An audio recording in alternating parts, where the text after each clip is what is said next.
Hello everyone, welcome back to Brahmware Capital. चलिए कल का ट्रेडिंग प्लान डिस्कस करते हैं। निफ्टी 50 और बैंक निफ्टी इन दोनों की डिटेल में मैं एनालिसिस करने वाला हूँ। इंपॉर्टेंट चीज़ें आप नोट डाउन कर सकते हो सकता है आपकी ट्रेडिंग में वो छोटी छोटी चीज़ें कहीं काम आ जाए। सबसे पहले गाइस, आज निफ्टी 50 ने और बैंक निफ्टी ने सेकंड हाफ में बहुत बड़ा ब्रेकआउट दिया, which is a good news because last 10-20 trading session has been really really really very difficult for traders, specially अगर आप ऑप्शन सेलर हो तो। क्योंकि अगर आपको मैं मूवमेंट दिखाऊँ, ये निफ्टी 50 है, आप लास्ट के कुछ 10-15 दिन की मूवमेंट उठा के देख लो, ये यहाँ से लेके यहाँ तक की मार्केट में ज़्यादातर कैंडल्स आपको डोजी मिलेगी। मतलब मार्केट अगर ऊपर जा रही है तो सेकंड हाफ में वो नीचे हो जा रही है, अगर पहले नीचे जा रही है तो ऊपर हो जा रही है। तो बहुत ज़्यादा यहाँ पे एक डायरेक्शनल ट्रेडिंग करना मुश्किल हो गया है, क्योंकि मार्केट कभी भी कहीं से भी पलट जा रहा है। ऑप्शन सेलर के लिए नहीं, यहाँ पे ऑप्शन बायर के लिए भी बहुत मुश्किल है पैसा निकालना। तो जितने लोग सर्वाइव कर गए कॉन्ग्रेचुलेशन, अगर नहीं भी किया तो आपके लिए गुड न्यूज़ है। मार्केट ने आज एक इंपॉर्टेंट लेवल का ब्रेकआउट दे दिया है। हाईली लाइकली यहाँ से ये वोलेटिलिटी ख़त्म हो जानी चाहिए और यहाँ से एक डायरेक्शनल ट्रेडिंग की हमें अच्छी अपॉर्चुनिटी मिल सकती है, क्योंकि मार्केट ने ऑल टाइम हाई का रेजिस्टेंस आज ब्रेक किया है। सेम वेज बैंक निफ्टी की भी मैं बात करूं, बैंक निफ्टी निफ्टी 50 की तरह ऑल टाइम हाई पर नहीं है, बट इसने भी एक इंपॉर्टेंट लेवल का ब्रेकआउट दिया है। अब 15 मिनट्स पे देखते हैं। पहले निफ्टी 50 की बात कर लेता हूँ। 15 मिनट्स का टाइम फ्रेम मैं ओपन कर लेता हूँ, इससे क्लोज करते हैं विंडो को। तो ये हमारा 15 मिनट्स का टाइम फ्रेम है निफ्टी 50 का। सबसे पहले आ जाते हैं सपोर्ट एंड रेजिस्टेंस पे। ये हमारा ऑल टाइम हाई का रेजिस्टेंस था। इसका कलर मैं चेंज कर लेता हूँ।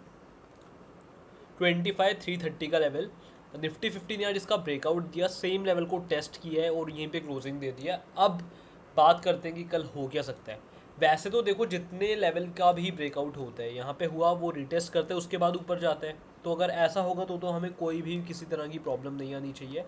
अब बात कर लेते हैं कल मेरे लिए इंपॉर्टेंट सपोर्ट लेवल कौन से रहने वाले हैं। ये आज का जो लेवल है 25,431 का लेवल, यहाँ पे मेरे को देखना है, क्योंकि कई बार क्या होता है ये एक बार में ही तोड़ गया, और जनरली ऑल टाइम हाई के रेजिस्टेंस एक बार में नहीं टूटते हैं।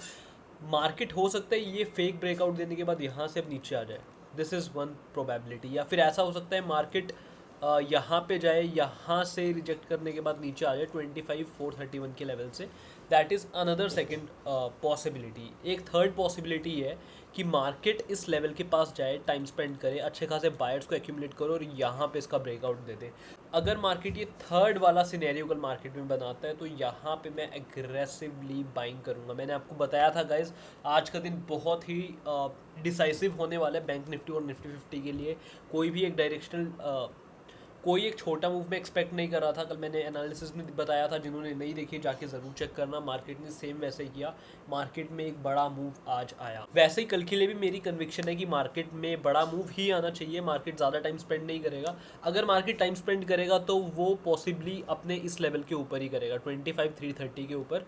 मार्केट अगर यहाँ पे कंसोलिडेट करके इसको ब्रेक कर देता है तब मेरे लिए बहुत अच्छी अपॉर्चुनिटी बनने वाली है गाइस। तो ये गाइस निफ्टी 50 की सिंपल एनालिसिस है। या फिर एक हाईली लाइकली ये केस भी बहुत देखने को मिला है, जब मार्केट ऐसे ऑल टाइम हाई पे मोमेंटम में प्राइस में जाता है तो अगले दिन गैप अप ओपन होता है। अगर मार्केट फॉर एग्जांपल मान लो यहाँ पर कहीं गैप अप होता है, 100-200 पॉइंट ऊपर होता है यहाँ कहीं पे, तब मेरे को ये गैप फिलिंग तक की अपॉर्चुनिटी मिलेगी। क्योंकि अगर मार्केट गलती से गैप अप ओपन हो गया तो मार्केट गैप अप होने के साथ एक अनफिल्ड गैप भी क्रिएट कर देगा। तो मैं हमेशा यही मेरे बैक ऑफ द माइंड में चलते रहेगा कि अगर अनफिल्ड गैप है तो ये कभी ना कभी तो फिल हो गई, और ज़्यादातर गैप्स एक दिन में या 2 दिन में फिल हो जाते हैं। तो यहाँ पे मैं सेलिंग अपॉर्चुनिटी ढूंढूंगा। जो मेरा फर्स्ट टारगेट रहेगा वो 25,430 का रहेगा। उसके बाद जैसा जैसा प्राइस एक्शन बनेगा मैं वैसा वैसा ट्रेड में बनते रहूँगा। तो ये मेरी सिंपल सी एनालिसिस रहने वाली है निफ्टी 50 के लिए गाइस। इसे कॉम्प्लिकेटेड मैं नहीं करूँगा। ये मेरा जैसे जैसे जितने सिनेरियोज कल बन सकते हैं वो सब मैंने आपको बता दिए। अब बात कर लेते हैं बैंक निफ्टी की, कि बैंक निफ्टी में क्या हो सकता है।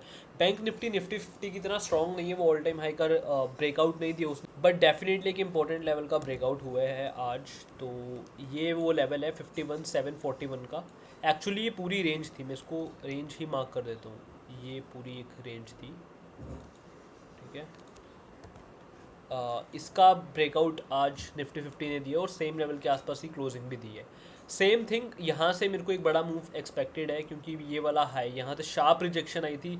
अब जितने भी सेलर्स होंगे उन सब के स्टॉप लॉसेस इसके ऊपर होंगे, मार्केट इसके ऊपर निकल गया, स्टॉप लॉसेस कट होंगे, तो एक रिएक्शन क्रिएट होगा जिसकी वजह से हमें एक अपसाइड का मूव देखने को मिल सकता है। All time high bank Nifty का बहुत ऊपर है। It is not practically feasible for bank Nifty to come to this price in one single day. तो इतना बड़ा मैं मूव एक्सपेक्ट नहीं करूँगा। रास्ते में जो इंपॉर्टेंट सपोर्ट रेजिस्टेंस है उन्हीं उन्हीं को मार्क करना प्रेफर करूँगा। ये मेरे लिए एक सबसे नियरेस्ट सपोर्ट लग रहा है 51,332 का। अगर मार्केट में कोई मुझे मोमेंटम बनता हुआ दिखता है, जैसा निफ्टी 50 में मैंने बताया, इस लेवल के आसपास मुझे कोई मोमेंटम दिखता है, ये जो लेवल है आज का हाई 51,882 के आसपास का ये लेवल है, अगर यहाँ पे बायर्स एक्यूमुलेट करके इसका ब्रेकआउट होता है तो मेरे को एक बड़ा मूव एक्सपेक्टेड है। एग्रेसिव बुलिश में जाऊँगा। अगर मार्केट इन केस इसके नीचे क्लोज कर देता है 15 मिनट की कैंडल, तब मैं बेरिश हूँ कल को लेकर। तो ये मेरी बैंक निफ्टी की एनालिसिस सिंपल रहने वाली है गाइज। एंड जो लोग जानना चाहते हैं कि मैं एग्जैक्टली एंट्री एग्जिट कहाँ पे करता हूँ, पीएनएल अगर आपको मेरे देखने की मेरा कितना प्रॉफिट होता है लॉस होता है, मैं इंस्टाग्राम पे रोज़ अपडेट करता हूँ। ट्रेड लेता हूँ तो, नहीं लेता हूँ तो, प्रॉफिट होता है तो भी, लॉस होता है तो भी, तो एवरीथिंग आपको इंस्टाग्राम पे मिल जाएगा। और जिन लोगों को जानना है कि मैं एंट्री एग्जिट कैसे करता हूँ, मैं एक ही स्ट्रैटेजी फॉलो करता हूँ और उनके लिंक मैंने अपने डिस्क्रिप्शन में डाल दिए हैं। कोर्स मैंने उनके लिए बना रखे हैं separate, and you will have life time access to them.